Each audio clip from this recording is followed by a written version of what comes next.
All right, everybody, welcome in to the Sideline Fantasy Show. Your hosts today are your usual hosts. You got two-time champion Eric Fullman, hosting this with my co-host Jordan Crimson Charles, who's a zero-time champion up to this point. He's looking for his first ring, and we're here today to discuss what happened last week with the draft. So we're going to be discussing all 12 teams, kind of what we think about them, obviously our own opinions. So we might be wrong, we might be right, but we're back at it for another year. So, Crimson, how are you feeling this year? So far so good. I mean, my draft was pretty solid. I felt um, a lot of moves obviously been made today, so I Yeah. feel like teams will get shaken up within the next couple days, and nothing will look the same essentially. So I mean, for now I'm good. Moving forward, obviously nobody can tell. Yeah, no doubt about it. And we'll get to the teams that made some of the. I know you're talking about the real life trades, but I mean, even after our draft, there were some trades that you were even a part of, and we'll get to that as we get to those teams. But I mean, some draft day trades that happen that you don't really see too much. I usually try to stay away from trades after draft. I try to feel content with my team, but they weren't small moves either. They were pretty big moves. So we'll definitely get into that as the show goes along. But we are going to start breaking it down division by division. We're going to, after each division, say the three teams we like the best to make the playoffs. And then at the end, we will say, who we think the best teams are, the top two teams that we could see making the championship. So obviously, this is all speculation. It's fantasy. Anything can happen.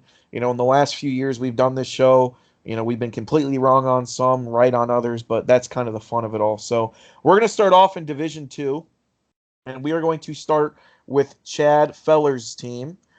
And Chad Feller's team has a decent roster, and I think it's got a pretty decent starting lineup. What's your first outlook and take on Chad's team? Um, at first glance, I mean, obviously, obviously you see his first round pick in DeAndre Hopkins. You can't go wrong there, and he was smart enough to pair it with Deshaun Watson. So that's I don't know something that you're gonna bank on year round. But I mean, first glance, Chad's team starting lineup wise looks very balanced.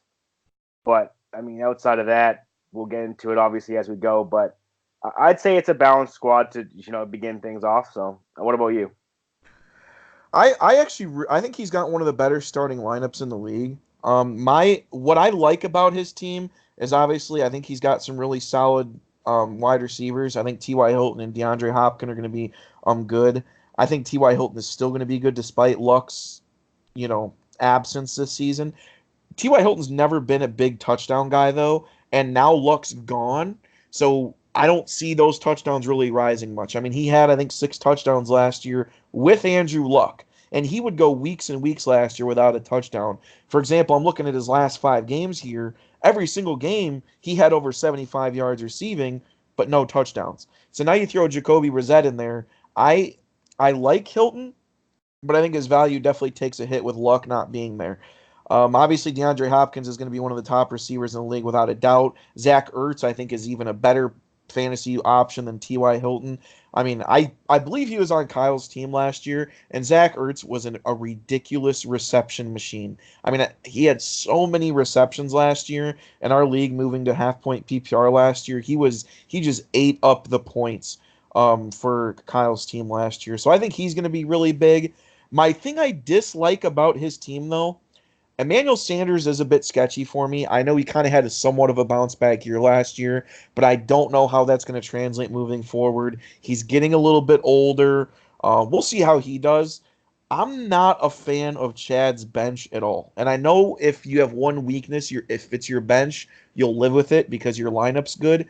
But I notice some people in fantasy draft benches based on value. They'll draft guys that they know are going to get on the field and provide some type of value. Some people draft benches based on potential. Like I'm going to draft a few guys that I think can break out and be big players. I don't know exactly what Chad was doing on his bench just because I see Golden Tate, okay, suspended, but okay option there, probably the number one or two there with Shepard.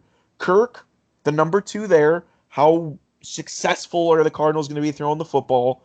And then the rest of the bench, I don't really see any viable players. So I don't know. What do you dislike about Chad's team?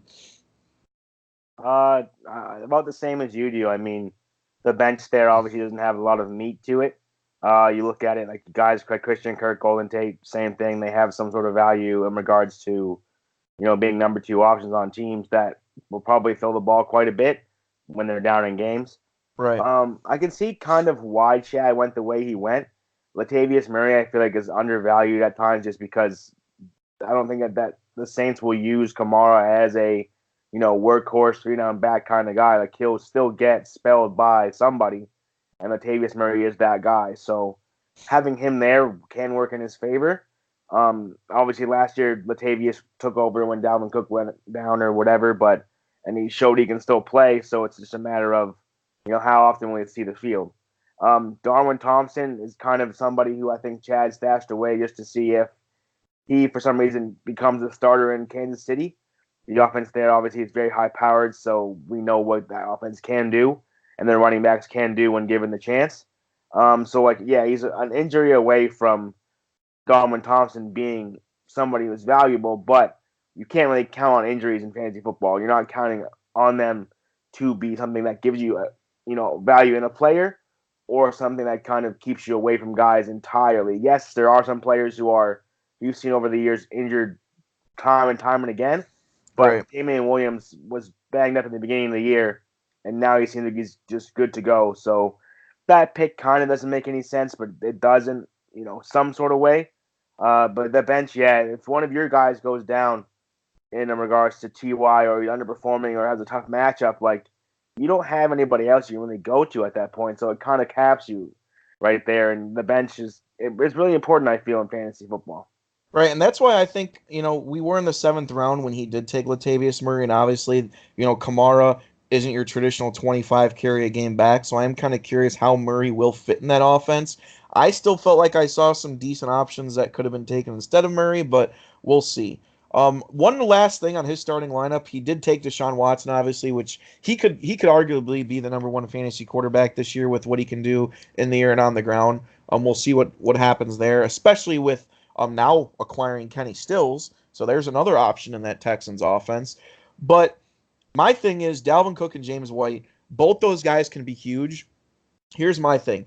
James White, I'm curious how much he's still going to play a lot. We know the Patriots running backs they like having kind of a rotating wheel. I think Michonne Michel's going to take another step up this year, and I think that could take away playing time from the other Patriot running backs. James White is still very, very valuable, but he's not your traditional running back. He had 400 rushing yards last year, 750 receiving yards. So we'll see if he's able to keep up that production. And then obviously Dalvin Cook has been injury prone the last couple of years. He had 600 rushing yards last year. When he plays, he is a top 10 fantasy running back in the league when he plays. So if James White is on the field a lot and Dalvin Cook's on the field a lot, that's going to be the difference maker in Chad's team.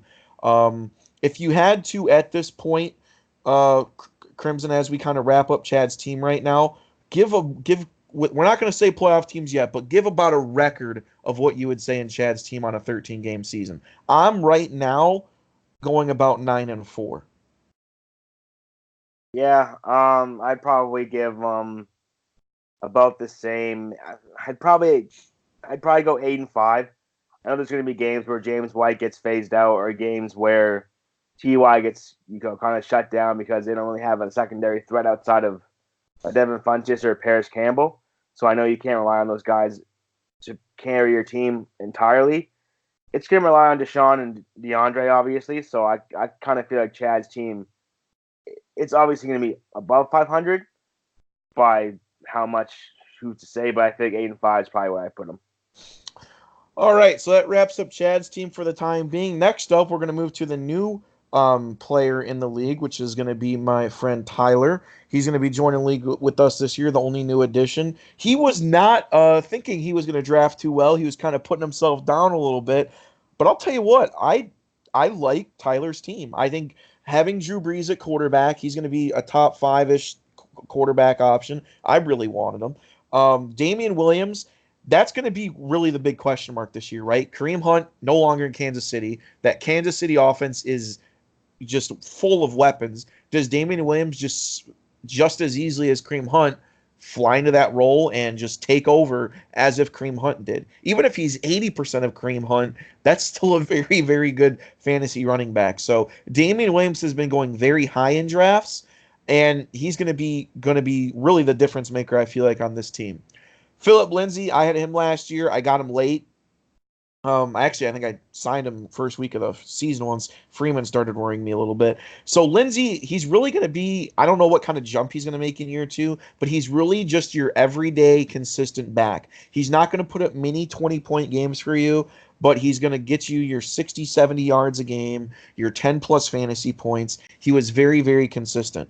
It got to the point last year where, I mean, not to toot my own horn, but my team got so stacked that I almost didn't have to start him late in the year. But I think on most teams this year, he's a very, very viable running back number two. You could argue a fringe running back number one. Edelman, I think he's going to do just as well as any other year. New England's really dry on receiver options outside of him and Gordon. So I think Edelman's going to have another productive year. 800 yards last year, and he missed 4 games. I had him on my roster last year until late. Julio, obviously top 5 receiver in the league, 8 touchdowns last year. I'd really like him to get to double-digit touchdowns. Even if he doesn't, he's still a top fantasy option. Greg Olson, I think Crimson. I think this is going to be something we talk about a lot during the show. Is how weak the tight end position is in fantasy year in and year out. But Greg Olson's a viable option if he stays on the field. And then Allen Robinson, I like as a flex option here. I think you're going to see another step up from him. So overall, I like his starting lineup. And a little bit contrary to Chad's bench, I think he's got some viable bench pieces too. Chris Thompson should be on the field catching passes. Humphreys had 800 yards and 5 touchdowns last year. I'm seeing a lot of people say Dante Pettis is kind of a sleeper option in San Francisco. Kenny Stills slides into that slot position in Houston on a better offense. So I think his value rises in the trade. And then Jimmy Graham could obviously slide in and out with Greg Olson on any given Sunday. I think Tyler's got one of the most balanced teams in the league. What do you think? Yeah, I mean, like you said, for starting lineup, it's at first glance it's pretty solid. You don't really look and see somebody that you don't, you have worries for or something like that. Greg Olson, obviously coming off an injury, and we didn't see a lot of him last year. Um, will worry some people, but getting him so late, it's so valuable, and somebody who has been a top 3 tight end in the league fantasy wise in years past. So like taking a shot there isn't really that bad. Um, so the starting lineup, yeah, it's solid. I can't really knock anything on there. The bench for me, personally, as a fantasy player, isn't the greatest, only because the lack of running back depth. You have solid wide receiver depth. You Yeah. grab a secondary tight end because you know that you can't rely on Greg Olson by himself at this point in time. But if one of your running backs struggles, or one of them gets dinged up for a week or two, or whatever the case is, you're now going to the waiver wire to pick up somebody you can plug and play, or you're trying out Chris Thompson, who isn't guaranteed to find any sort of kind of playing time, depending on what like a Geis or AP or Love does, to begin the year, because that backfield is so clogged that it's hard for some of those guys to find a role. Chris Thompson can, because obviously he can catch passes very well, and that team's trying to trade off their top receiver from last year for whatever reason. Come in and play some, slot receiver for some whatever reason, or come in and have two running back sets and have him, you know, on the flats catching passes or whatever. So he's very well, a viable player, but to have 3 running backs on your roster, I feel like can really hurt you. Yeah, no, that is true. And I think that's something that's going to be, as we're going to see, having running back depth is always valuable in fantasy. And you're right. Having not only, as you mentioned, he has one running back on his bench who's really not a running back, right? I mean, he doesn't really get many carries in Washington. He's very much a pass catcher. So if any of his running backs go down for whatever reason, or whenever he's on a bye week or such and such, yeah, that may be an issue moving forward for sure. I do like, obviously, his receiver depth is good. If he ever needs to pull off a trade in that facet, he could. Obviously, being a Bears fan, he locked up Trubisky and Allen Robinson. So, um, we'll see what happens. I mean, it's going to be a really interesting take here on Tyler's season, kind of his debut season in the league. Again, I really like his starters. I think he's got a, a good depth at bench, especially at the receiver spot. I think a lot of the guys like Humphreys, I think they could be flexes on a lot of teams in this league. So, yeah, we'll see what happens. But overall, what do you see as a record for Tyler this season? I'm going off of obviously everybody being healthy. I can't foresee injuries. I can't foresee guys, playing under their value or over their value. As it stands right now, I can see Tyler being one of those teams who, again, is kind of like in the Chad range. So I'd probably give him a 9-4 record and kind of just edging out Chad just a little bit. All right, yeah. So you got him at 8. You got him at 9-4. I got him right around 8-5, 9-4. I'm kind of right there with you. I think he could be right around Chad. I do. I think I like Chad's starting lineup a little bit better than Tyler's. But I do like Tyler's bench more, which could obviously impact later down the road. So I'm gonna put Tyler right around 8-5 this year, but definitely in the playoff hunt for sure. Like I said, we're not picking playoff teams yet. We'll get to that when we're at the end of each division. So next up, we are going to go to Peter's team, Pistol Pete's platoon. He was in the championship last year against me. Did a very good job. He really dominated his division last year. I mean, when we kind of had that fun with the divisional matchups last year, what division is better, this and that. He was 11-2 last year, while the next closest team was you. You finished second at 6-7. He had that division wrapped up early, 5-game lead. After a very, very disastrous first season in the league, Peter really came on last year. So start us off here. Do you like Peter's team? And what do you like and dislike about it? Start with what you like. The first thing I can just off jump, I can see that, like, again, everyone's starting lineup will most likely look good. Obviously, because we can't see how people are playing right now.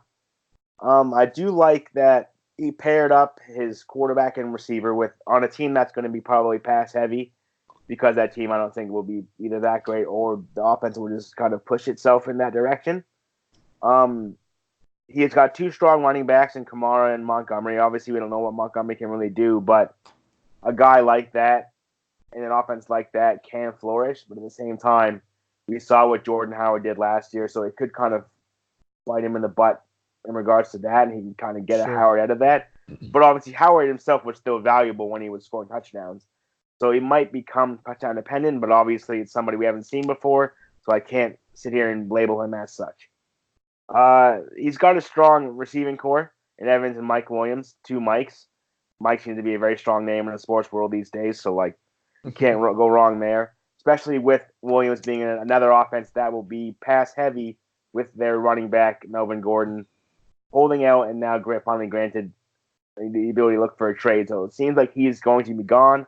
They're moving on from that, so I feel like those receivers in that team on that team will kind of get an uptick in targets. But so it's a matter of they take advantage of it or not. And tight end wise, Kittle, very very strong pick there.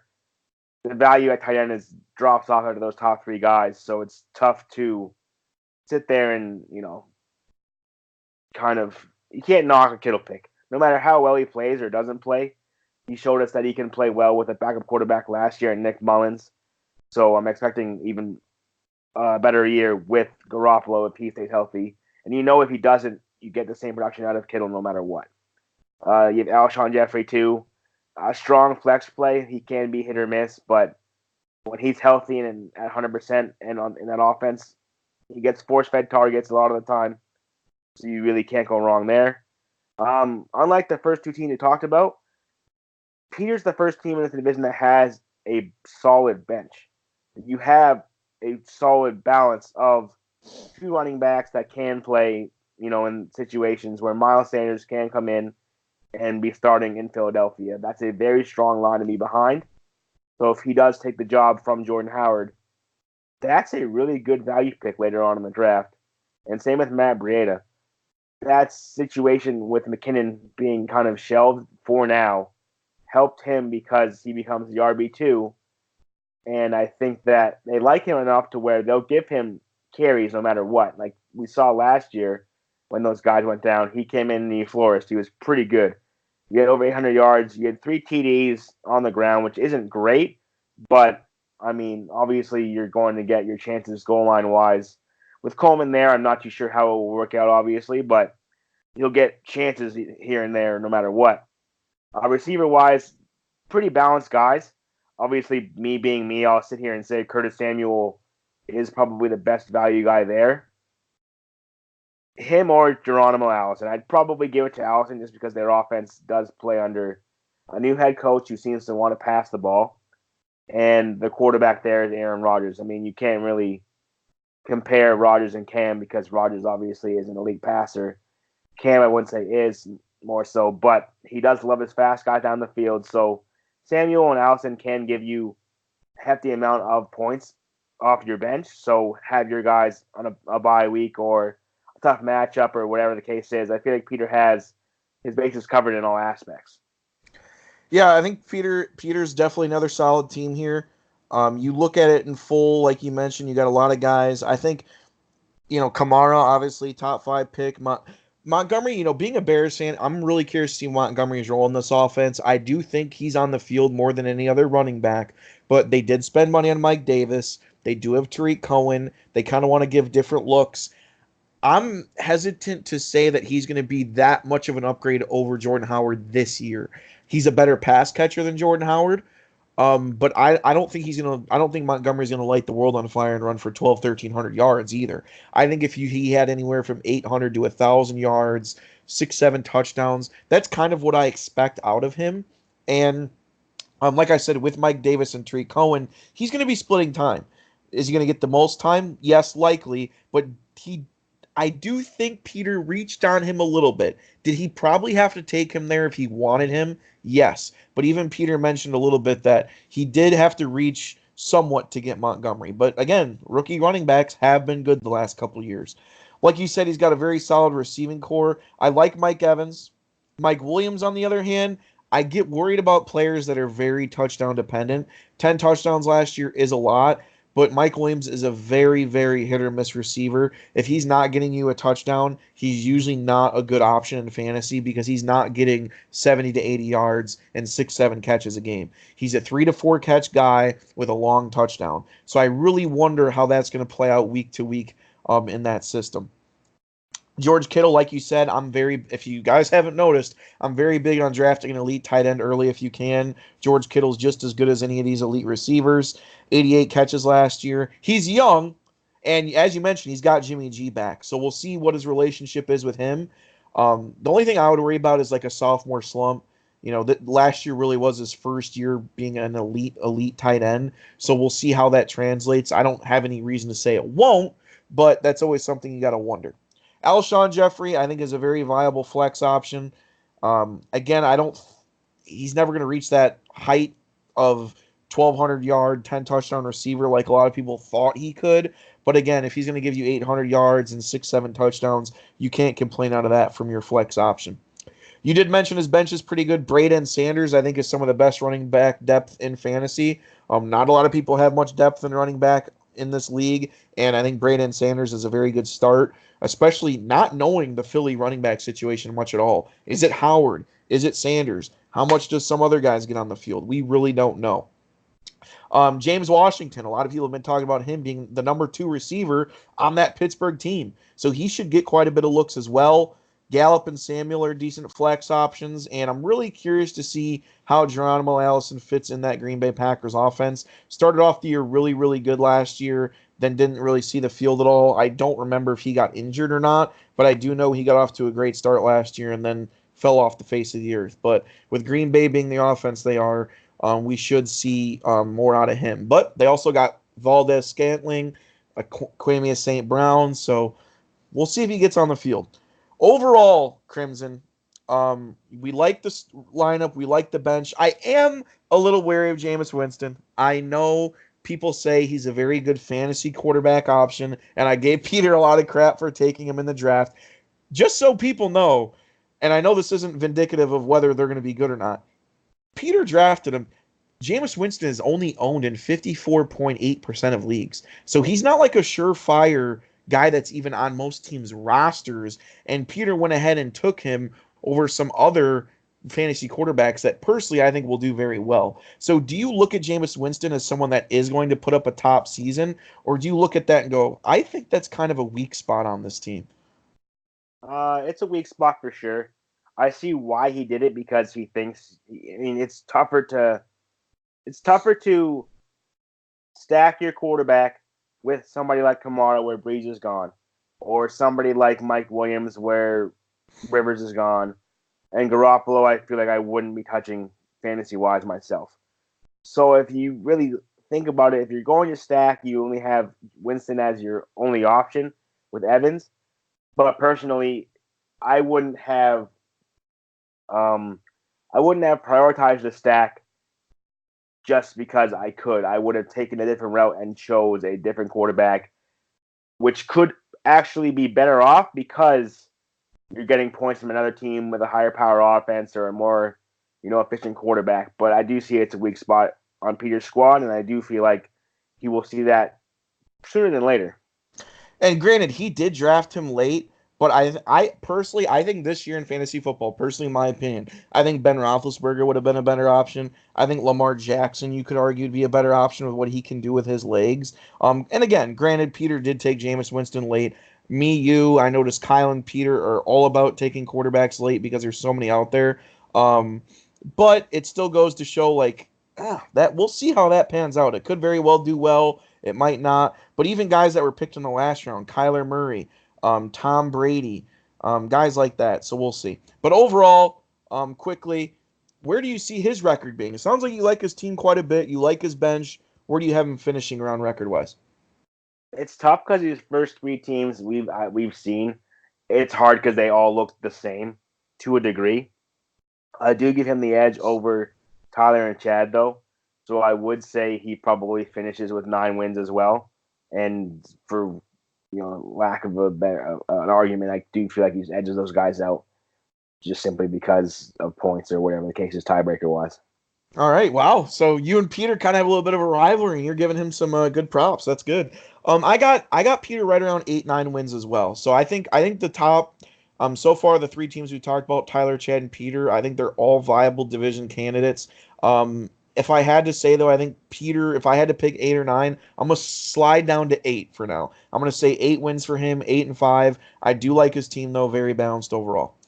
Next up, we are going to go to Rob's team. Rob is a two-time champion in this league. This is going to be his fourth year. He's won 2 out of 3 years. Missed the playoffs last year. Did not make it. Looking to kind of get some revenge now, being a two-time champion in the league. Last year, really, really struggled. I think he finished 5-8, so not too happy and looking to kind of get back on track. First glance, Crimson off this team. I'm not a Dak Prescott fan, and I think having Dak Prescott as a fantasy starting quarterback isn't that great of an option. So that's my first takeaway. Derrick Henry, although I like him coming into the year, I'll be honest, he was not a good option the first 13 weeks of fantasy last year. If you go and look at his player card and you look at his first 13 weeks or so, he had 3 weeks above 10 points, and then he went off week 14, 15, and 16. That 47 point performance saved his season as a fantasy running back. What can he do over a long-term season with Deion Lewis there remains to be seen. James Conner in that Pittsburgh offense, we'll see how he does. Did not reach 1,000 yards last year, but was big on touchdowns. We'll see how he can do now being the full-on guy there. Marvin Jones, I'm not high on. I think he'll be okay. I know he missed some games last year. ODB is obviously ODB. We will see how he does in that Cleveland offense. Granted, everyone's really, really high on Odell Beckham. He's one of the most talented receivers in the league. He had 1,000 yards and 6 touchdowns last year. That does not scream elite to me. I know he's elite. I know he's an elite talent, but he went really early for switching teams, going to Cleveland. A lot of people look at it as kind of a better situation. We will see. They are still the Cleveland Browns. And I don't know if you've noticed, Krim, but he's got two tight ends in his lineup. They're not named Travis Kelce. They're not named George Kittle or Zach Ertz. He's got Evan Ingram and Jordan Reed right now as two players in his starting lineup. He is begging for Melvin Gordon to come back, whether it's through trade or signing or whatever. And I think, honestly, I mean, I'm I think the Marvin Jones, the Ingram, and the Reed really stick out like a sore thumb right now. And the Derrick Henry and Dak Prescott. Like, can Derrick Henry put it together for a full season? I don't know if Dak Prescott's a starting quarterback in fantasy. I think there's a lot of issues on this team. Yeah, I'd agree. I mean, obviously, again, on paper, any team looks good. But looking at Rob's team, I'm going to put Baker in over Dak no matter what. I understand Dak's matchup week one is, favorable. But yeah, like somebody like Derrick Henry, who we saw heat up, he heat up last 4 weeks. Like that's obviously what somebody needs for a playoff push. But is that somebody who can really give you points, over the regular season? I mean, the dude kind of was non-existent in the first, however many weeks. Like the first time he actually showed us something, worthwhile was week 7, where he had 13 and a half points. Outside of that, he never had a week over 6 points. And then obviously after his bye week, he picked it up a bit, fell back again, and then picked it up, late in the year. So that obviously everyone likes him because of what he did at the tail end of the year. Me, I wasn't high on him. I didn't, obviously if he came to me, I would have taken him and used him as a flex guy or an RB2, which he is in Yep. Rob's team. But like if your flex is Jordan Reed and Evan Ingram, outside of the receivers, to me that's like screams not desperation in a way, but excuse me. It's just like do you not trust your other guys? Like you have other guys on your team. I mean, matchup wise, DJ Moore can play. I Sure. feel like better than Jordan Reed can. If Jordan Reed plays week one, that's in question. Melvin Gordon, obviously, if he comes back, Rob's team does look better. But right now, he is not playing. He is not with a team, so I can't factor him in here. Devin Singletary now looks better because of the departure of LaShawn McCoy. But that running back room still has Frank Gore in there and TJ Yeldon. So I feel like the leash on Singletary won't necessarily be short, but this team is kind of a team that thinks they can actually make a move this year and play well because their defense is so good that they won't keep him in there just to get him reps if he's not playing well either. So his team isn't bad necessarily, but I do feel like his options in regards to receiver aren't great. He kind of only has 3 viable ones. I do like Marvin Jones more than you do, just because that offense is pass heavy. But you're relying on Odell Beckham, who yes is good, but we don't know what to expect in this new offense. Marvin Jones, he's hit or miss a lot of the times fantasy wise, so it's kind of hard to know which Marvin Jones you are getting. And outside of that, Larry Fitzgerald, he's aging. He's immortal in a way, yes, but fantasy wise, he is not. DK Metcalf, he's dinged up already. We don't know what we're him. He's a rookie. And DJ Moore, who has potential to be a good receiver fantasy wise, and obviously for the Panthers, but last year had his struggles with fumbling the ball and not being able to make catches he should be making. So the depth there is apparent, but not very strong. So Rob's team to me is kind of one of those middle of the pack, lower end teams. And lastly on Rob's team for me, Rob's team is going to be one of those teams to me that could really easily go 9-4, 10-3 if everything works out, or go 4-9. Because if Melvin Gordon comes back and you throw him in that running back role or the flex role, whatever, it doesn't really matter. They're starting regardless.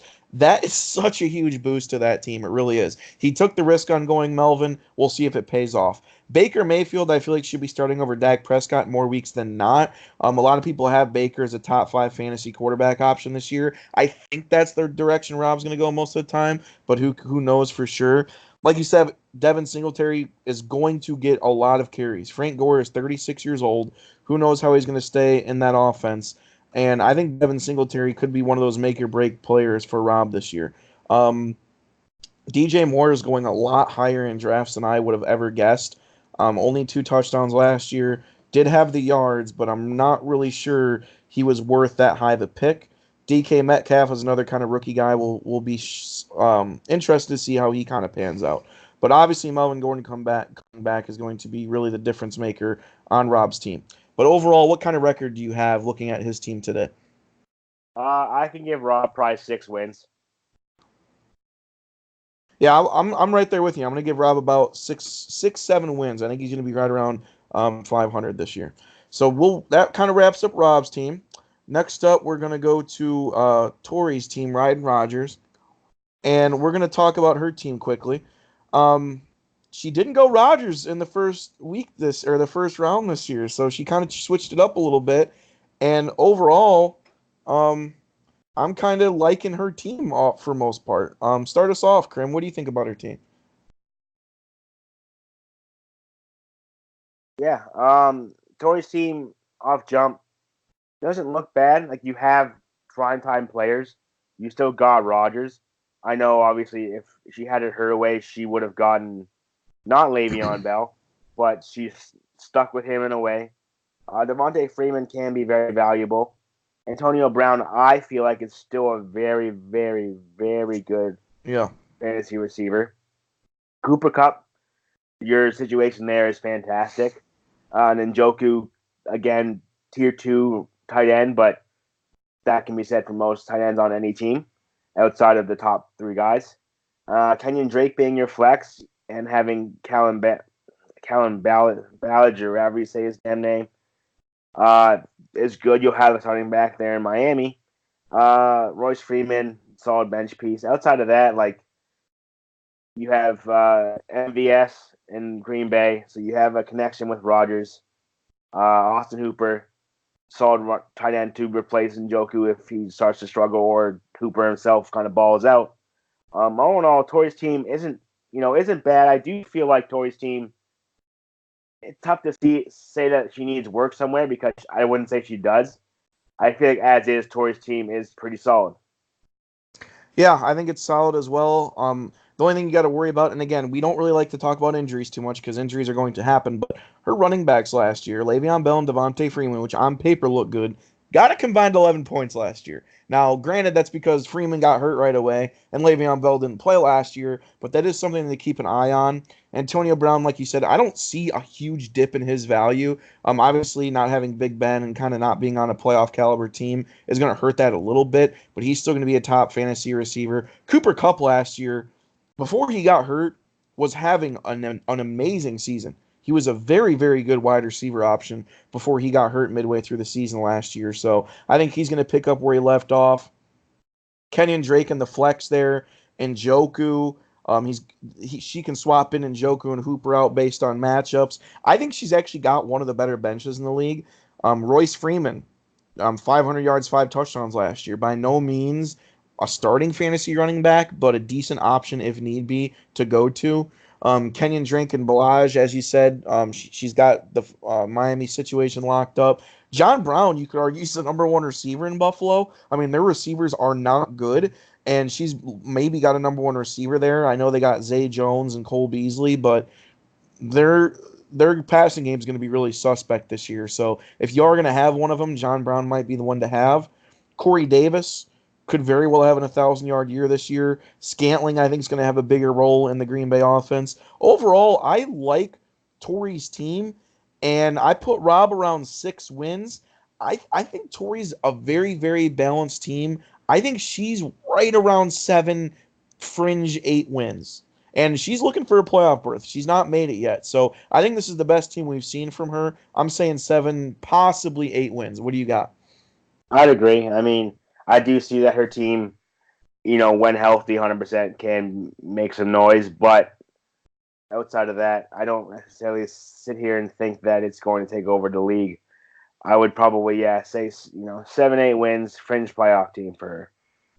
All right. So next up, we go to um, the last team in the division, my ball, Zach Ertz, which is Kyle. This is going to be his 3rd year in the league, and I'll tell you what, he has taken the league by storm his first 2 years. 9-4 last year. If he was in the championship game, he would have blown people out with the numbers he put up in the third place game. So I was happy he didn't make the championship. 2017, he was 10-3. So he's had 2 playoff years. And I want to say both years we've done this show, I can't remember exactly, I've not been fans of his team. So I don't know if me and him think differently when it comes to fantasy, think differently in terms of what we like or don't like, but I don't know what it is. I kind of have that same feeling again. Carson Wentz could be a top 10 fantasy quarterback, obviously, if he stays on the field. Kerryon Johnson is going to be an interesting one. I'm not necessarily high on him because the Lions don't run the ball a lot. They just don't. When he gets carries, he seems to do well. He had a few breakout games last year. We'll see if that can continue to translate. That could really be the difference maker. If Kerryon Johnson becomes a 1,000-yard back paired up with Saquon Barkley, watch out. Robert Woods I had last year was fantastic. I really, really like him. Sometimes I worry about with how many weapons the Rams have that someone's going to be left out, and that was kind of what I thought last year. That didn't happen. Kupp got his, Cooks got his, Woods, Gurley, they all got their numbers. Does that happen again this year? We will see. I really like Robert Woods though. Chris Godwin, people have been really high on him this fantasy season. I'd like to see a little bit more. He had some good games last year, had some okay games, started the year off really, really good. Since week 6, though, of the season, he only had 2 games over 10 points. So that's a little sketchy for me at the second wide receiver option. Mark Andrews, I like, but how often is Baltimore going to throw the ball? How many times is Lamar Jackson going to have 200 passing yards in a game? So having him as the tight end option worries me a little bit. Very talented, but I'm worried. Kenny Galladay, they're going to throw a lot. He's the number one. I like that pick. I think he's a very, very solid wide receiver 2 or flex option. I'd like to see him get more touchdowns, though. For how much they throw the ball, I think for Kyle's team to take another step up, he needs to get to the 8-9 touchdown range. Going to the bench quickly, Krim, I would argue, as much as I'm a little sketched out on the starting lineup, I would argue Kyle is one of the best at jumping on stuff quick. He jumped on Frank Gore this morning. Carlos Hyde was traded when he looked like he was going to get cut. Peyton Barber had 800 yards and 5 touchdowns last year. He got Mark Ingram in a trade with you, which we'll talk about more so when we get to your team. Mark Ingram's a starting running back in Baltimore, so if he paired Ingram and Andrews, then I'd be a little bit more worried just because, you know, you'll see. Penny's going to be the backup there, but still going to get some time. Robbie Anderson's the number one in New York. I think Cootie's value is now down because of the Kenny Stills trade. But overall, I look at those first 6 guys on the bench. Still needs a kicker, so I'm going to guess he might cut Kiki Cootie. But Barber, Gore, Hyde, Ingram, Penny, Anderson, really like his bench. Not sold on his lineup. What do you got? Yeah, I mean, I do feel the same way. Lineup wise, Kerryon Johnson, I had him last year in a league, and he was good when he obviously was good. But a lot of the time, I found myself not playing him because it had guys like, a Mark Ingram or a Nick Chubb or whatever. Excuse me. In a better matchup, this team throws the ball a lot. So if he wasn't getting involved last year catching the ball, he had 32 receptions last year. So that wasn't too great for a running back, especially compared to someone like Saquon who has 91 and someone like McCaffrey who has 103 or whatever it was last year. So running back wise, yes, Saquon is nice. You can't go wrong with Saquon. He had the first overall pick, made a move to get Saquon, so it helped him out in that regard. Receiver wise, Robert Woods, yes. Chris Godwin, to me, I don't know what to expect. People are very high on him too, and I don't know why. I mean, I know he's in an offense that throws the ball quite a bit. He's alongside Mike Evans, which takes pressure off him himself. But I didn't see much last year that kind of impressed me to the point where I want him to be my wide receiver too. If I had him on my team and had him as a flex, or someone on my bench, I'm happy with that because that's someone I can rely on week in and week out to give me some sort of safety net. But as a guy I start every week, I just can't trust him. Like you said, Mark Andrews with Lamar Jackson, he's a safety blanket. He won't kind of break out like people think he will. I think Lamar Jackson still doesn't really look for guys upfield like that to where Andrews will get you 750 yards and 7 TDs. But again, tight end's a crapshoot, so it's hard to knock anybody for drafting whoever they drafted. Much like you and Kenny Galladay, to me, having a Lions running back and receiver, relying on that offense as a whole for 2 positions, scares me quite a bit, frankly. His bench is solid. Peyton Barber's probably the best guy on the bench. Frank Gore, well, aside from Ingram, uh, Frank Gore and Carlos Hyde situationally are weird to me because Frank Gore, I think, is now a backup. Carlos Hyde also a backup now in Texas, he's in Texas, yes, as a Texan, um, behind Duke Johnson. So you have value to some degree. You have depth, but like, where can you really deploy these players? Right. I can't really see these guys making rounds within his lineup unless he has somebody hurt or they're on a bye. Yes, he'll have to drop one for a kicker or run no kicker, which I wouldn't advise. But bench wise, like, it's got some pieces there. I just don't see where they fit though. Yeah, and another thing, and I don't really like doing this. Everyone has their own kind of fantasy way of doing things. I don't really like pairing a running back and wide receiver from the same team, just because I feel like if one's going to go off, the other one's not. And that's not always the case. There's teams where you can do that and get away with it. But like you said, Kerryon Johnson and Kenny Galladay. Okay, what if he throws in Mark Ingram in a week? Then you got Mark Ingram and Mark Andrews. That makes it tough. So, like you said, oh, by the way, Peyton Barber, if he gets a start on Kyle's team, you got Barber and Godwin. So he has a lot of running back wide receiver combinations, which to me, in my own head, some people won't think twice about it. I get a little worried about because one of them might not do well because you're expecting both to do well. That can make you struggle a little bit. And the other thing is, I love Frank Gore. I really, really do. 700 yards last year is not bad at all, especially on a bench of a fantasy team. Zero touchdowns, though. He did not get in the end zone last year. So he was really not a viable fantasy option last year. I'm really curious to see how much he really does get on the field at his age, especially with Devin Singletary. They might try to run the rookie as much as they can. So we'll see really how much playing time he gets. Carlos Hyde, on the other hand, going to Houston. Duke Johnson, I don't know if he's a 15-20 carry back. Very good PPR, will catch the ball a lot in that Texans offense. Does Carlos Hyde emerge as that third down 10 to 15, 20 carry running back? He just well might. I don't know. Saquon Barkley, real quick. I think he's great.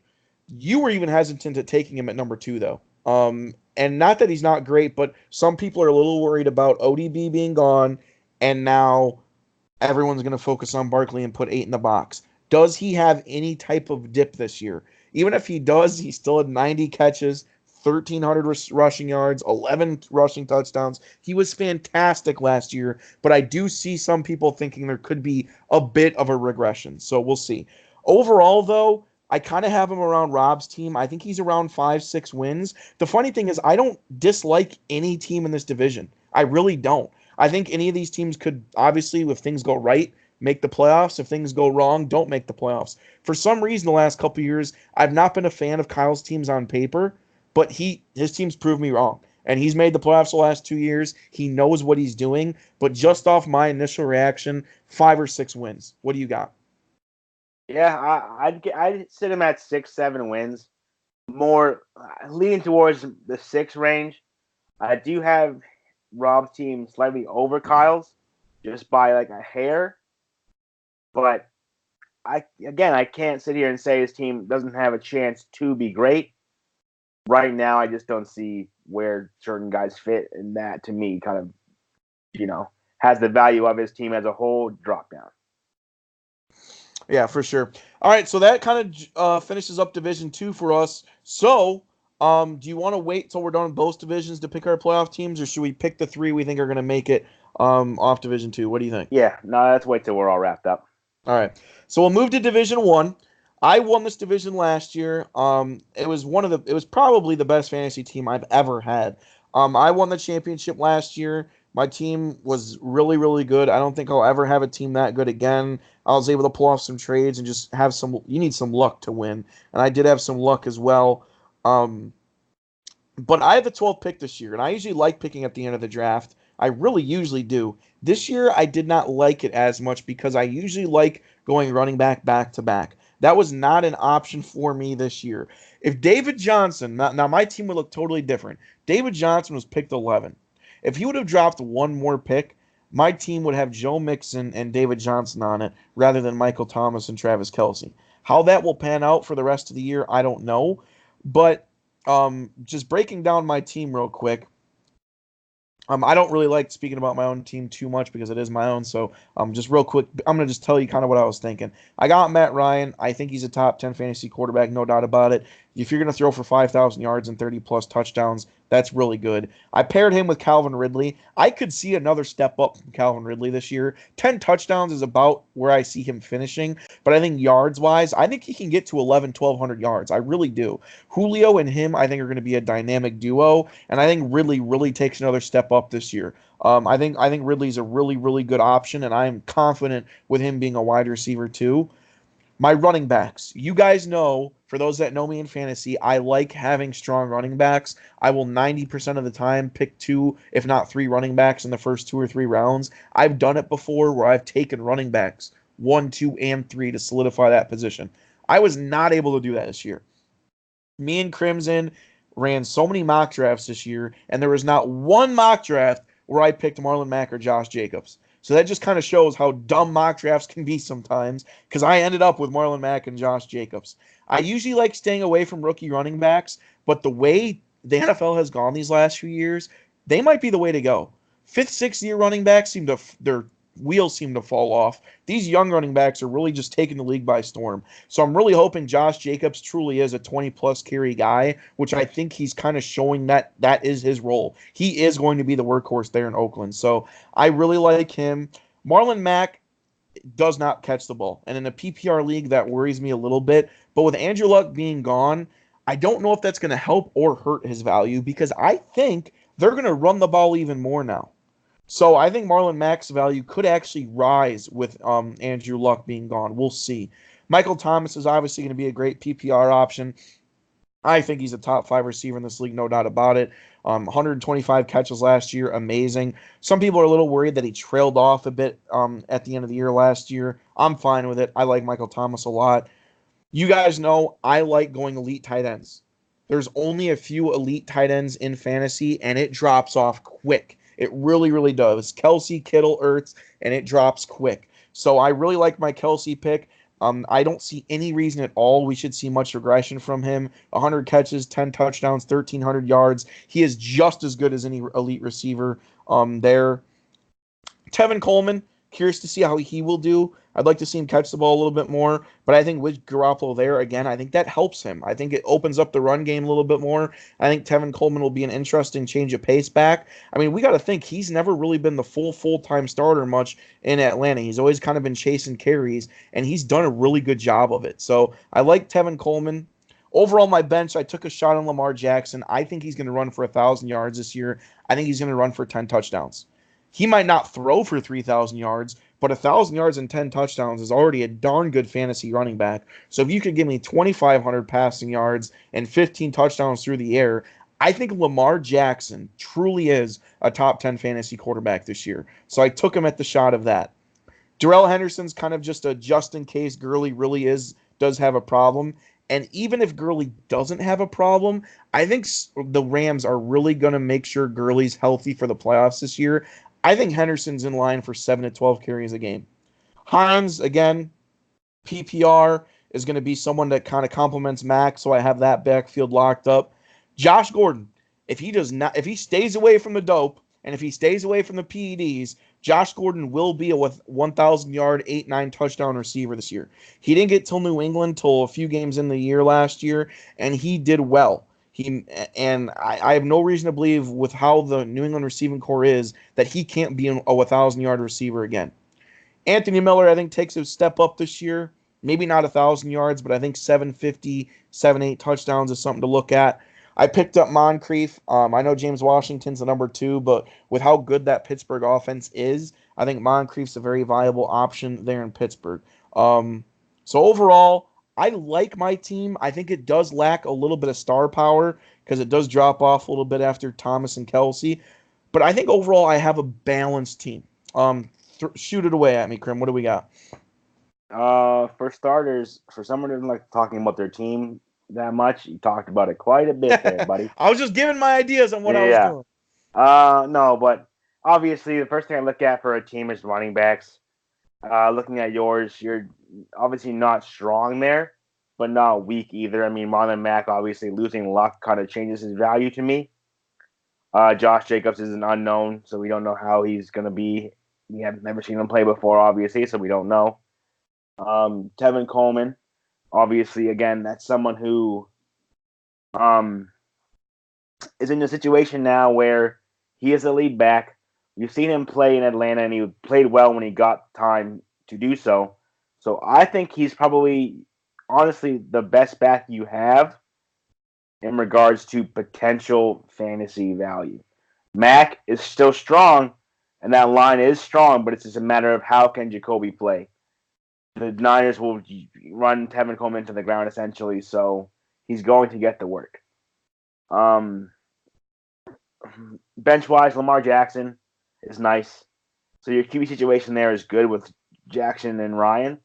I don't really see many weeks where you won't play Ryan, but obviously when someone like Lamar goes up against a Miami, that's kind of intriguing. So you're going to have to kind of think about things at that point.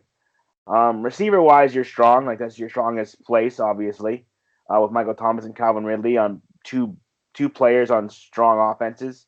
Michael Thomas, obviously one of the best receivers in the league, so getting him late in the first round was pretty good. And following up with Kelsey, which is the best tight end in the league by far, it kind of caps things off. Your 1-2 punch right there. Calvin Ridley, I do feel like will take a step up this year. I mean, I don't think he'll get 10 touchdowns per se. I feel like Julio grabs more of those than Calvin does this year. But I do think that he can repeat what he did last year with 64 catches, 800 yards. He can do that again very easily, so I don't think that he'll digress whatsoever. Bench wise, for me, your bench is kind of not the strongest. Your running back depth isn't quite there. I mean, you have Darrell Henderson, so if you have Gurley taking a day off or, like a game off or whatever, you can plug him in depending on the matchup. And Naheem Hines is simply just an insurance for Marlon Mack, I feel. Josh Gordon and Anthony Miller and Moncrief, those guys are, I'd say, middle of the pack receivers for now. They have the upside to become more than that, but excuse me again. Josh Gordon, obviously being in an offense with Brady, has the highest upside of any bench receiver, I would say, on a team. So all in all, your team, I know looking at it, you don't necessarily think that it's an ideal team for you because your running back depth is lacking. I don't think it's a super duper strong team, but I also don't think it's a garbage team either.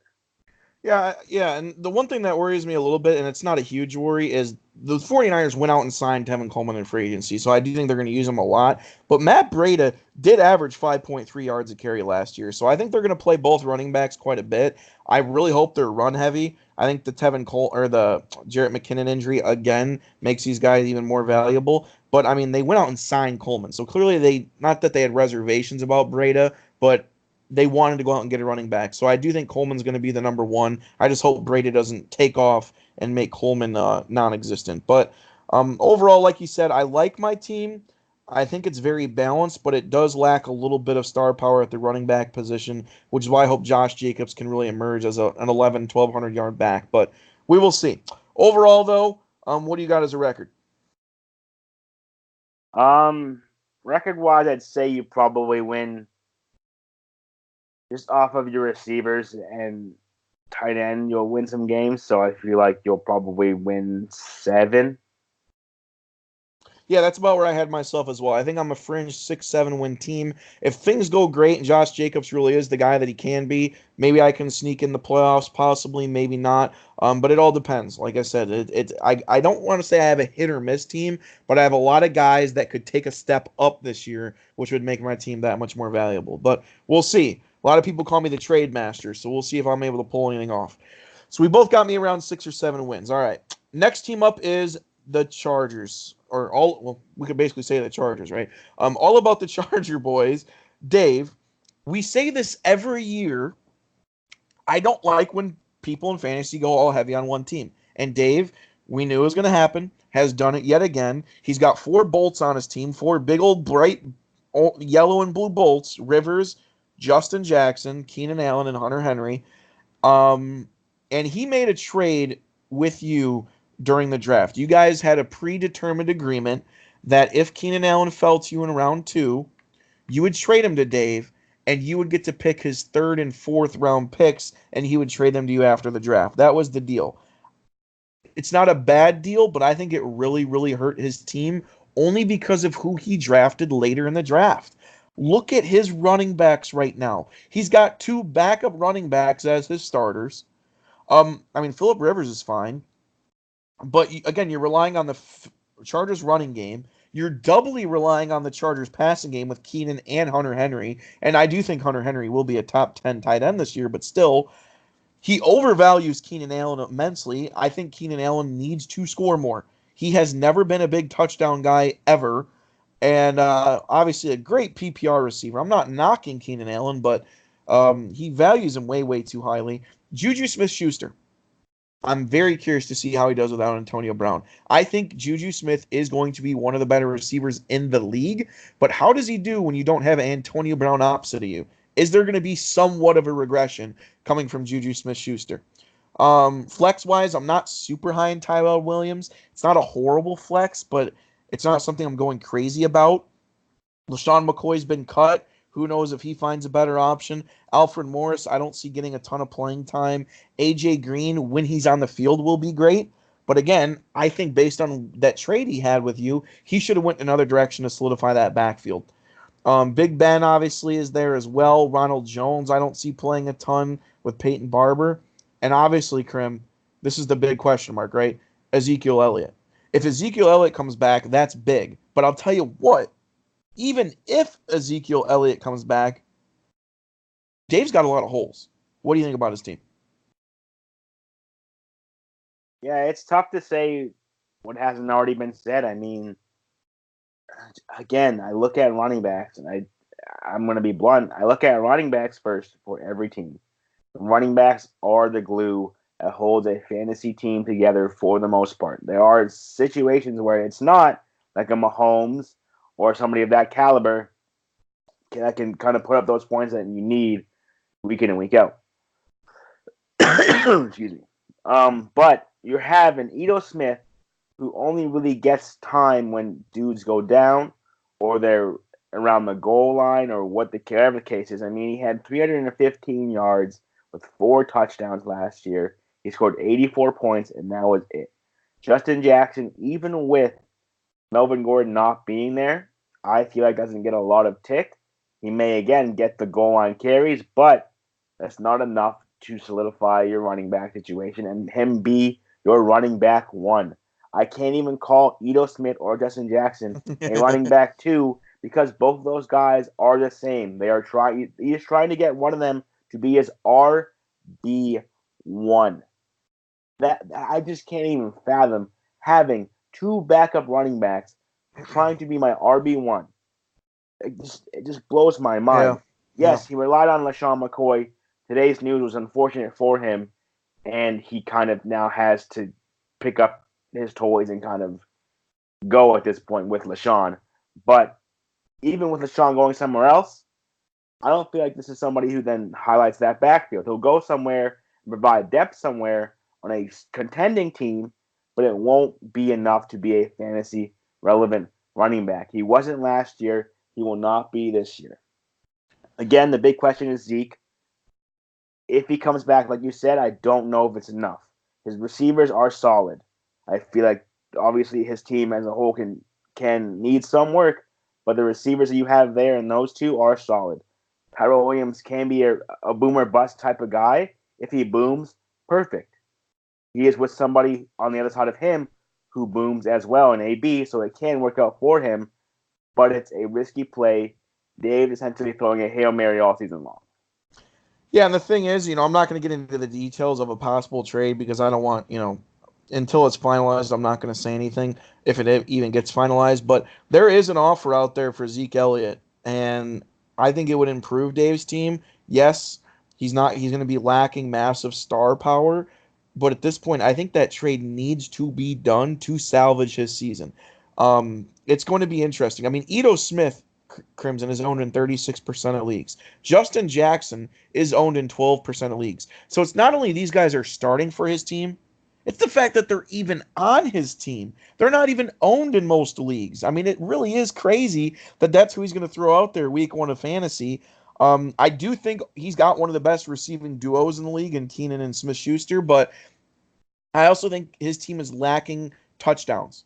Keenan Allen, 6 touchdowns last year. Juju Smith Schuster, 7 touchdowns last year. Oh, yeah, and AB's not there anymore. Even Tyrell Williams, 5 touchdowns last year. His team, I mean, and we already know about the running backs. His team's going to struggle to find the end zone. Keenan Allen has never had 10 touchdowns in a season. We'll see what Juju can do without AB opposite of him. So not only is he struggling in the running back department, his team might struggle finding the end zone in particular. So we'll see what happens. I think even if Zeke comes back, you're still throwing out Ito Smith or Justin Jackson, right? So we'll see what happens. But overall win total for this team, 4 wins for me. What do you got? It's three. It's 3 wins. That's the most I can give this team on paper right now. If he makes a move, I can, obviously it changes everything. As the team stands, though, I got to give him 3 wins, and that's it. All right, so we're going to move on to the next team, and that is going to be your team. I'm still trying to figure out a good name for your team. Right now, it's Can I Borrow a Thielen? So we're still working on it. Hopefully, that's a work in progress team name here. But we're going to look at your team here, Krim. My first reactions off of it is I think you, again, and I said this last year, have some of the best depth in the league. You went heavy on making sure you locked up that running back position. You got McCaffrey. You got Fournette. And we'll let you speak on the trade with Dave here that you did after the draft in a second. Thielen and Lockett, I think, is a great duo. Lockett's obviously the number one receiver there, especially with Baldwin gone. I know he was really close last year, so it's just kind of nitpicky. I'd like to see him get more receptions, especially being in a PPR league. And I'd like to see him get, a little bit more yards. Touchdowns are fine. You already have more touchdowns with Lockett and Ebron than Dave does on his entire roster right now. So you're looking good there. Ebron, obviously, I don't know if massive is the right word, but he is going to take a hit this year. Whether Andrew Luck was there or not, I don't see Ebron coming close to 13 touchdowns again. But if he can still be around the 600, 650 range in yards with 7, 8 touchdowns, that's going to be better still than most tight ends in the league. Tight end is a very weak position. Ebron dropped heavily in the draft despite what he did last year. So I can't really argue with where you got him. I think you got him in a very good spot. Like I said, Thielen and Lockett are great. Thielen is a great PPR option. I like him. Kirk Cousins is going to throw the ball a lot. I think Amari Cooper's overrated, but if he can put up the season he did last year, 1,000 yards and 7 touchdowns in the flex, no one's complaining. I think he's been very hit or miss in his career so far, but Amari Cooper as your flex, nobody's complaining about that. When for a lot of people in this league, he'd be your number 1 or number 2. I would arguably say, because I'm very high in running backs, you're very high in running backs, I think you do have one of the better benches in the league by far. You have Kirk Cousins, who's going to be a fantasy powerhouse. Geis, if he's healthy, could very well emerge as that starter in Washington. Adrian Peterson's old, and teams are always trying to get younger. We will see what happens there. Just in case he doesn't play, you have Adrian Peterson, who, by the way, is a 1,000-yard back on your bench. That's pretty big. So whether he's Adrian Peterson or not, most people in this league don't have a 1,000-yard running back on their team, Dave. You have a 1,000-yard running back on your bench. So even if his wheels fall off, I think that's a very good pick. You got him late. So you have that Washington Redskins line backed up in terms of running backs. And Tony Pollard. Right now, that Zeke extension looks close. If he signs it, cool. Pollard can kick tires. If Zeke doesn't sign that, Pollard is all of a sudden running behind the best offensive line in the league. He all of a sudden, I think, becomes a top 15 running back option just based off that alone. Sanu in Atlanta, I think his value is going to dip a little bit just because I think Ridley's going to jump up some. I think you could see him be around 600 yards and 4 or 5 touchdowns this year. But overall, obviously, you might be lacking receiver depth, but you have Thielen, Lockett, and Cooper. I don't see you benching them anytime soon. So I'm not too worried about your receiver depth. With that trade you pulled off with Dave, which I think was huge, you have arguably the best team in the league. Cam Newton, as much as I talk crap about him, he is a great fantasy option because of what he can do with his legs. Although the last couple of years with his legs, he's kind of been using them less and less. We'll see how he does with injury. He's not going to throw the ball a ton, but as terms of fantasy option, Cam Newton's a good option. So tell us about your own team. Yeah, it all started with obviously Kyle taking McCaffrey first in an effort to just get an additional pick from me to get McCaffrey back. I personally felt like, no bias included, McCaffrey was the best PPR running back you have because he can catch the ball a lot. He's in an offense that doesn't have just one weapon in him. It has Cam. It has the luxury of having DJ Moore and Curtis Samuel down the field and pulling out away linebackers and DBs. And like McCaffrey himself is a very good route runner, so having somebody like that in a PPR league who finds space and can be dumped off to and then rip off 20, 30 yards, I feel like is massive. So it started with essentially Dave's trade with me. I offered up Keenan Allen. I got his third round pick and fourth round pick. To me, it was about depth. As you can see, this draft was about depth entirely. I want to have good guys at my positions that I can start every week, but I also want to have guys that can, break out, or I can Trade put pieces. trade pieces, or I can play them based off of matchups. Like you said, my flex position has Cooper in it right now, but I can easily fit in Darius Geis if he's the starter in a matchup against like the Giants or Miami or whomever. Same with Jordan Howard. If he remains a starter, I can put him behind that line, which is such a great line in Philadelphia.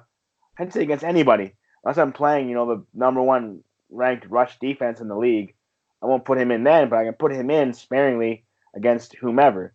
I want to have options here. I do have options here, and it could help me even before the season begins, like you said, in trades that I can pull off with people not liking their roster or, seeing people get cut and rosters being thinned out and having, running backs emerge now as number ones, number twos. Right now, my idea was, yes, draft as many people as you can as a running back position that can start. These guys can start. People like Dave or like, somebody like you for, you have Marlon Mack, Josh Jacobs.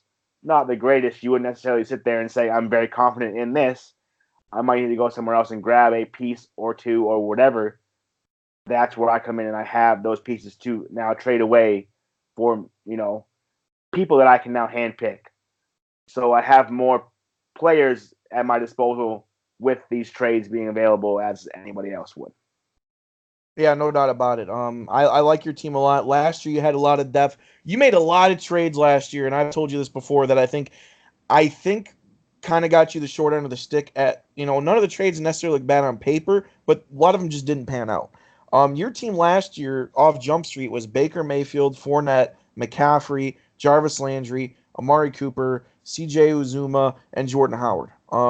And by the end of the year, it looked, oh, sorry, that was at the end of the year. Sorry. I'm trying to flip back to the front. Can't really do that. But yeah, your team last year at the start, I felt like had a lot of great depth as well. So we'll see what happens. I mean, the thing with you is, like I said, your team has so much depth again this year. You could trade a lot. You could go out there and trade a Jordan Howard right now, and he's gonna start on a lot of fantasy teams. You can go out there and trade an Adrian Peterson right now. He's gonna start on a lot of fantasy teams. Depending on the Zeke situation, so would Pollard. So there's not many benches out there in this league that you can go out and say those people are going to start on teams, and you have that bench. And I think arguably you have the best receiving core in fantasy.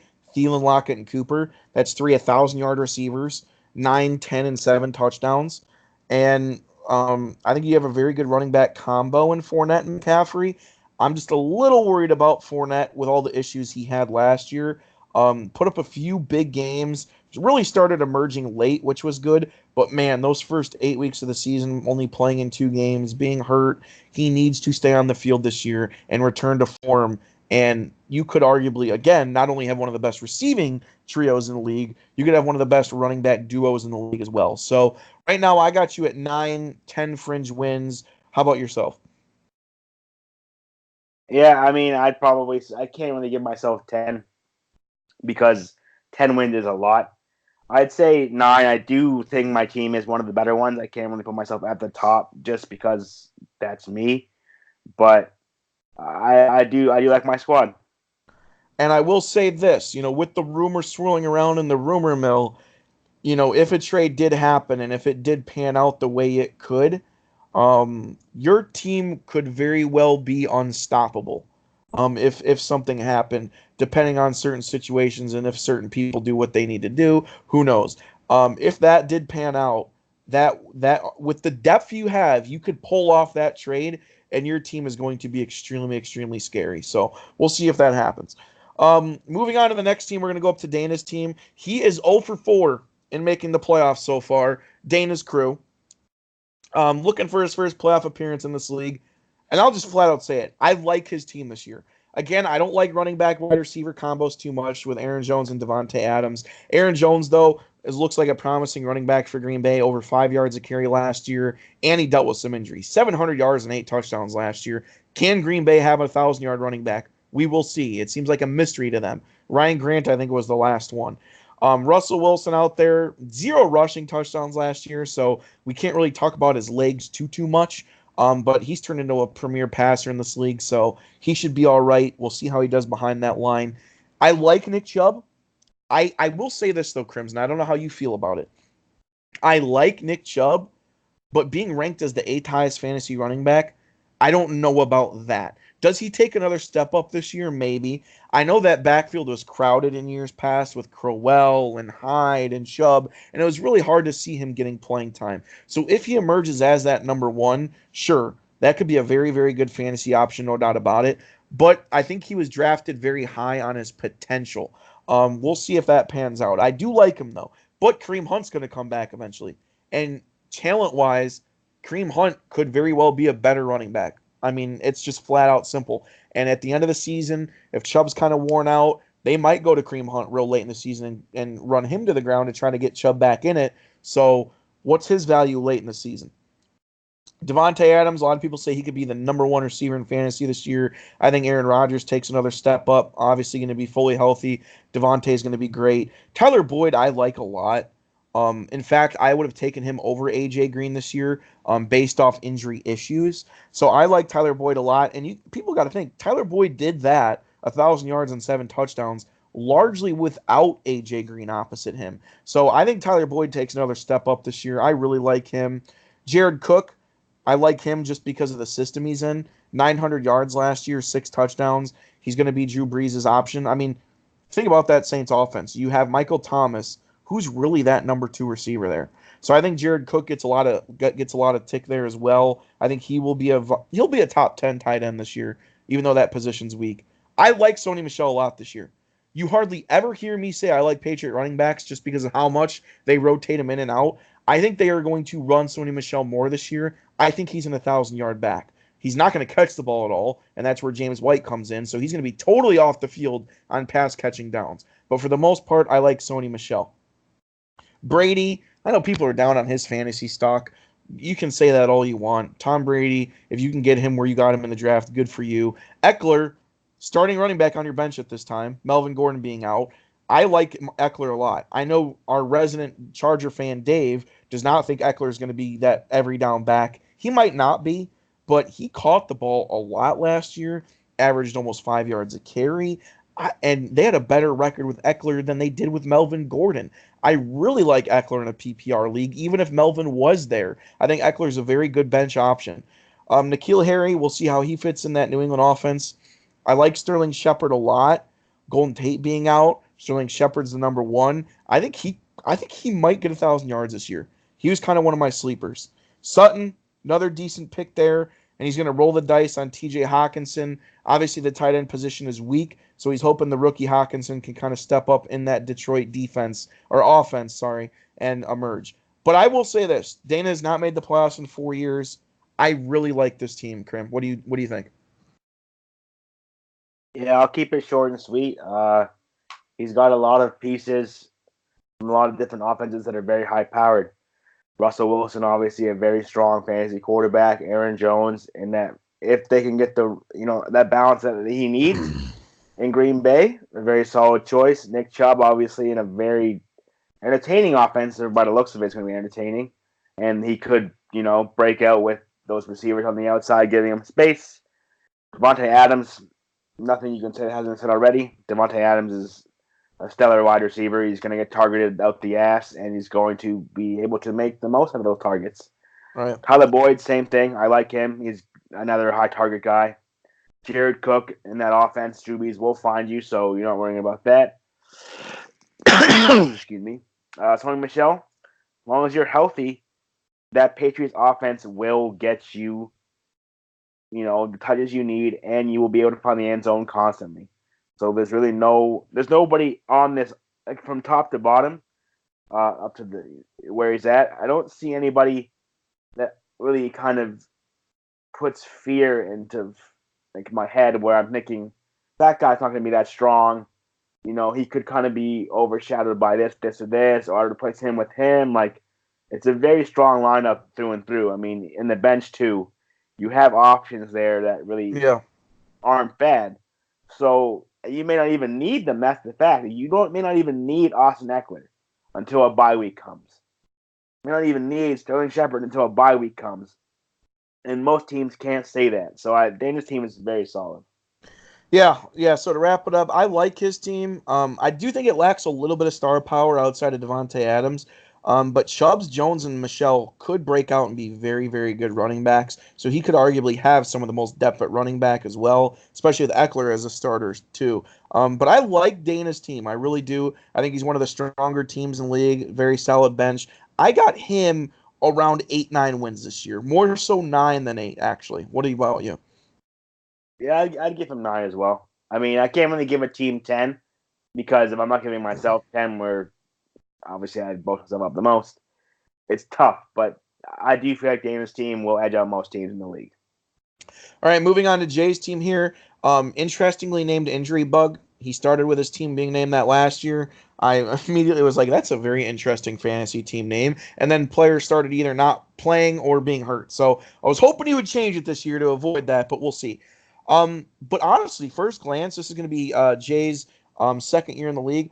I like his team. I mean, I really do. He nabbed David Johnson and Joe Mixon right off bat, which is what I wanted to do.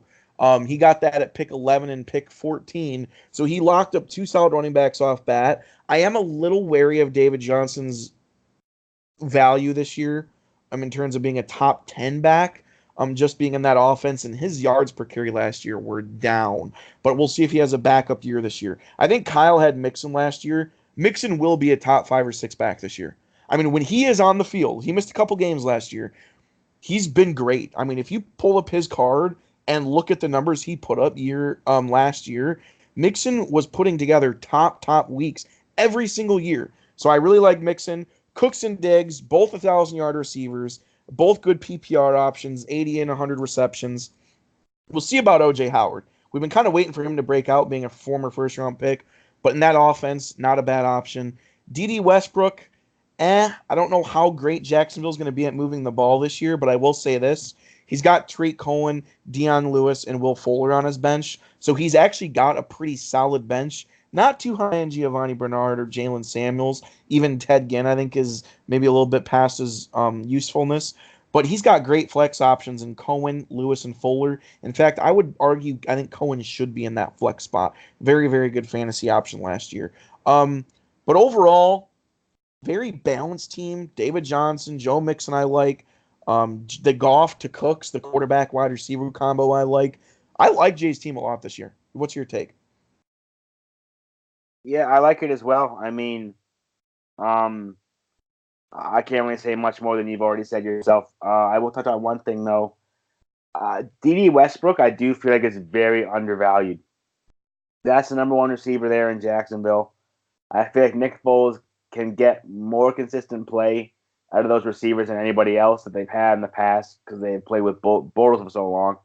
So I feel like he can be solid, and I feel like yes, it's you can change him with Tariq Cohen in the flex spot, but I wouldn't knock him too quickly. But outside of that, yeah, team's very solid. You have two PPR studs in Cohen and Lewis who can really propel your team even more so on your bench right now. So, I mean, I think Jay's set up pretty well. Yeah, and I think Lewis, his big thing is going to be getting in the end zone more. 500 rushing yards, 500 receiving yards, which is over 1,000 total. He could be really, really big if he gets in the end zone more. So overall, though, I got Jay right around 8 wins. What about you? Yeah, I'd say 7 or 8, more so on the 8 side. All right, so now we move on to the last team in the league. That is your brother Chop Squad. This is going to be his. I think he's been in all the years, I believe. So this is his 5th year in the league, and he's going very Casey heavy here. He got Mahomes pretty early, first quarterback taken, and granted, should have been the first quarterback taken. Todd Gurley, which obviously has the huge question mark. I'll tell you what though, where he got Todd Gurley, I don't think you can complain too much. It's honestly one of those things where I would have drafted Todd Gurley at 12. He's come off an ACL injury in college. I mean, if Todd Gurley was 100% healthy, Krim, me and you've talked about this, 100% healthy, no issues, he's the number one pick in fantasy, right? I mean, he's got to be. Yeah, So I think Todd Gurley is a great pick. Chris Carson, I don't know why I'm not huge on him, but Seattle's going to pound the rock. And even I didn't really know how good he did last year. 1,100 yards and 9 touchdowns. And they are going to pound the rock again. They're not going to let Russell Wilson get hurt bad. They have Tyler Lockett and nobody at wide receiver. So Chris Carson's one of those guys that really might emerge as a top fantasy running back. Um, if you're He's got two KC receivers, which worries me a little bit. I've not been high on Sammy Watkins like ever. I don't know. I would not be confident in him as a wide receiver too. I don't, and I think Landry's more so his two. It's just kind of how his lineup is mixed up. But I think Watkins. I don't even know if I'd have him as a flex at this point. But we'll see how it goes. Tyreek Hill's Tyreek Hill. As long as he's not beating people up, he's going to be a top fantasy option. I'm actually a little surprised he wasn't picked in front of guys like possibly a Devontae Adams or a Julio Jones. The season he put up last year, he was dominant in that offense. Vance McDonald with Antonio Brown being gone, we'll see what kind of uptick he has. Um, and overall, looking at his bench, again, I like teams with good benches. I think he's got one of the better benches in the league. Kareem Hunt, taking a shot on him. We're not going to see him in action for a while. When he comes back, we don't know the role he's going to play, but could play a big role. Duke Johnson just got thrown in as the starter, maybe. We'll see what Hyde's role is, but still a good PPR back regardless. Deshaun Jackson's getting a little old, Krim, but in Philly, I think his value is actually up more than it was in Washington. Kyler Murray could very well run for 1,000 yards this year, and Baltimore's going to run the ball down your throat. I'm curious to see what kind of playing time Justice Hill gets. So overall, your brother's not done great so far the last few seasons. This might be one of his stronger teams. yeah, What's your I, take? I agree wholeheartedly. He made a mistake last year of drafting a running back very late. This year, he prioritized running backs with Gurley, got Carson, who also has a great upside in that offense, but still was able to get Patrick Mahomes and Tyreek Hill. Honestly, this team to me is a top 3 team in the league simply because you have players, Mahomes and Tyreek Hill, on a very high powered offense. You have Gurley, everyone's afraid of him. No one wants to touch him. If this man is healthy and plays like he did last year, he is going to be amazing once again. Chris Carson, a workhorse. Obviously, Sammy Watkins, I don't feel like it's his number 2. He's just kind of doing that because he thinks that he wants to stack 3 guys. But if you have Jarvis as your number 2 with Tyreek Hill, that's somebody who people think that he won't get targeted a lot because of Odell Beckham. Personally, I feel that helps him. That takes away defenders from Landry, who's a great route runner. He has great hands. In a PPR league, he can be deadly. Your bench obviously is solid as well. If you get Kareem Hunt back and the playoff push is here, and he is playing and he is good, that is a steal in my mind. I feel like he can get one more receiver to help him out on the bench. So getting rid of a guy like a Kyler Murray or Justice Hill or Delaney Walker could help. But as his team stands, I feel like his team is very, very strong. I mean, you throw Tariq Cohen in that flex, and if he gets the playing time he did last year, a David Johnson, Joe Mixon, Tariq Cohen trio, again, you could argue is one of the better running back tandems in the league, I would say. Um, oh, we got some breaking news. as we are closing out the show. So before we get to that breaking news, real quick, Crimson win total for your brother. I'd put him up there with the 9-win boys. All right. I think it's really close between him and Rob's team. I think Rob's got a really good team, but the thing that worries me a little bit is the D.D. Westbrook Howard combination. I really like Trey's team, but I worry a little bit about Sammy Watkins. And he's going to wait a lot on Hunt. We'll see about Justice Hill. I think him and um, Jay are going to really be fighting for that last spot. I got him right around 7-8 wins for me. I got him 7 or 8 wins. I like his team, but that KC heavy, great offense might hurt him, but we'll see. So overall, we've wrapped up both divisions.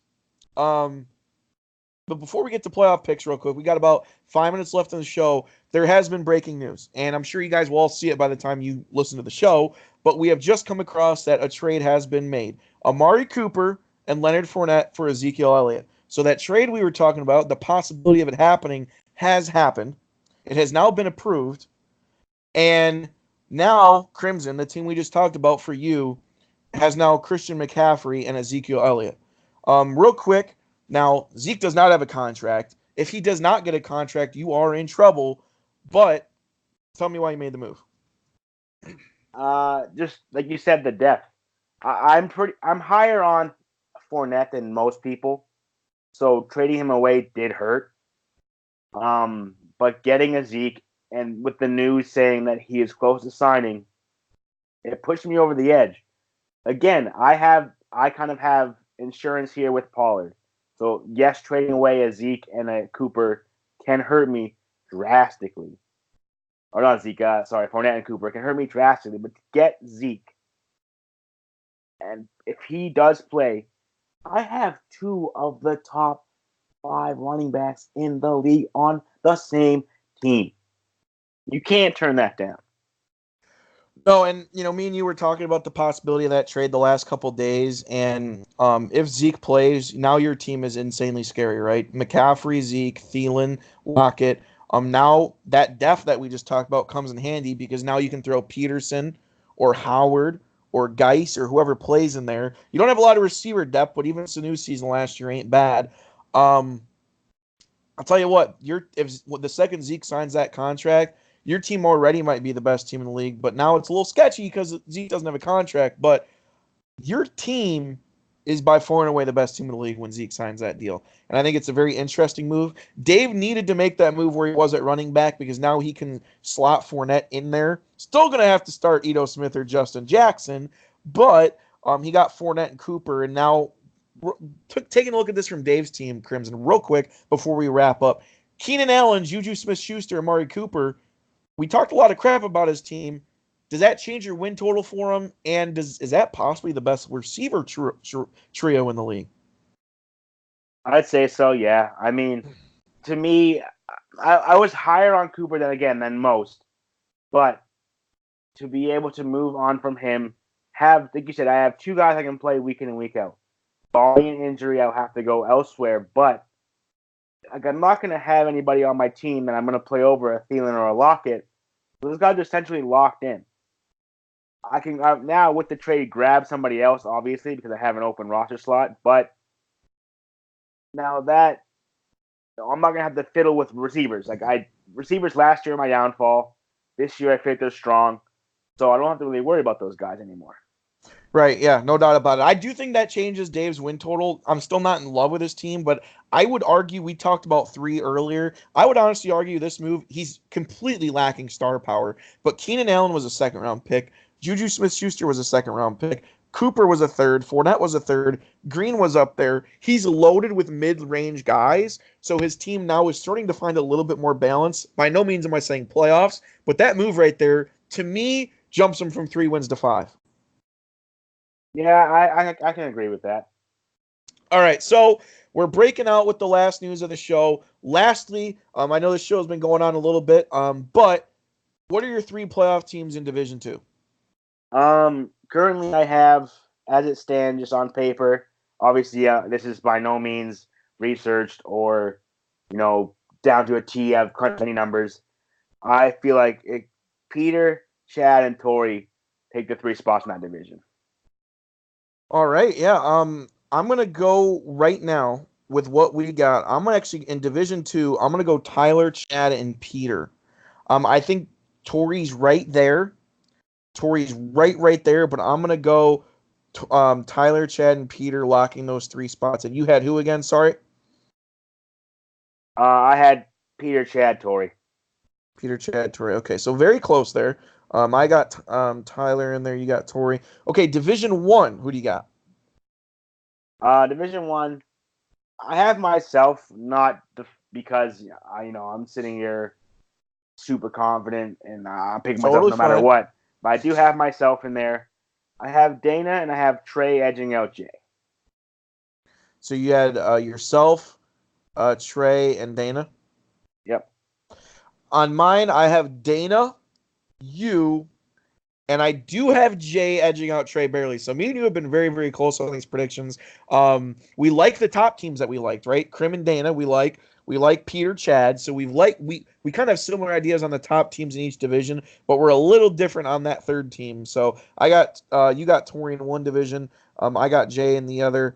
You got Trey in one. So it's going to be interesting, no doubt about it. My close teams in that division are my close teams are definitely Tori and Trey. So we'll see what happens there. But my six playoff teams are you, Trey, Dana in one, or sorry, you, Krim, Dana, and then Jay, and then my other three are Tyler, Chad, and Peter. I think just based off this, it is so hard to predict this in the future right now. It really, really is. Um, I think the two best teams in the league right now are in our division, and that's you and Dana. So we'll see how that pans out. I'm not going to predict necessarily a winner of the league, but I will say I think you and Dana have the best two teams in the league. Okay. Any last thoughts before we wrap up? Um. No, I mean I'm excited to get things rolling. Obviously, I'm gonna be on Zeke watch now more so than Dave was before. Um, I Pollard obviously is in my back pocket, so I have him there in case Zeke does not sign, and all these reports coming out were just kind of crap. But I've made the move. I feel like I am happy with how it went, and I'm excited to get going.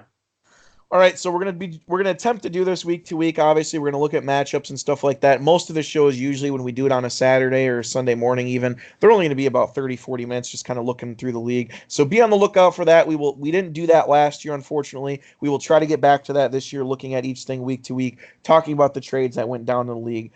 So thanks for tuning in. Good luck to all your teams except all your teams. I'm hoping I come away with another championship this year, go back to back, keep it in house. So thanks again for joining, everyone. We appreciate you tuning in, and we will see you soon.